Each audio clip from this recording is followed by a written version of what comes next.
গাজা উপত্যকার রক্তক্ষয়ী যুদ্ধ অবশেষে থেমেছে।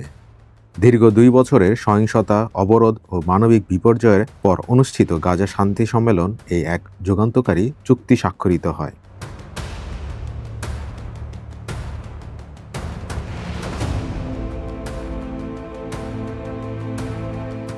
যেখানে যুক্তরাষ্ট্রের প্রেসিডেন্ট ডোনাল্ড ট্রাম্প, মিশরের president Abdel Fattah al Sisi, Qatar ও তুরস্কের নেতারা যৌথ ঘোষণা দেন।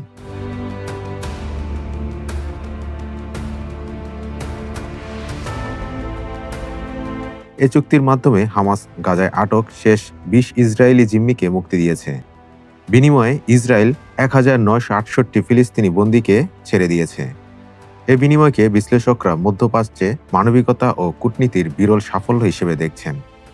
ট্রাম্পকে এখন গাজার শান্তির নায়ক বলা হচ্ছে, কারণ তার প্রত্যক্ষ উদ্যোগ, মধ্যস্থতা ও চাপের ফলেই এ সমঝোতা সম্ভব হয়েছে। অনেকে মনে করছেন এটি তার রাজনৈতিক জীবনের সবচেয়ে বড় পররাষ্ট্র নীতি অর্জন, বিশেষ করে আসন্ন মার্কিন নির্বাচনের প্রাক্কালে। তবে সমালোচকরা বলছেন এটি এখনও কেবল একটি সাময়িক যুদ্ধবিরতি। স্থায়ী শান্তির পথে প্রকৃত চ্যালেঞ্জ রয়ে গেছে। গাজার পুনর্গঠন, হামাসের ভবিষ্যৎ, ভূমিকা ও ইসরায়েলের নিরাপত্তা ইস্যুতে। জাতিসংঘ জানিয়েছে গাজা পুনর্গঠনে প্রাথমিকভাবে $50 বিলিয়ন প্রয়োজন হবে, যেখানে ইউরোপীয় ইউনিয়ন ও উপসাগরীয় দেশগুলো অংশ নিতে আগ্রহ দেখিয়েছে। মিশরের প্রেসিডেন্ট সিসি একে নতুন মধ্যপ্রাচ্যের সূচনা হিসেবে দেখেছেন। আর তুরস্ক, কাতার বলছে গাজার মানুষের কণ্ঠ এখন আন্তর্জাতিকভাবে শোনা যাচ্ছে।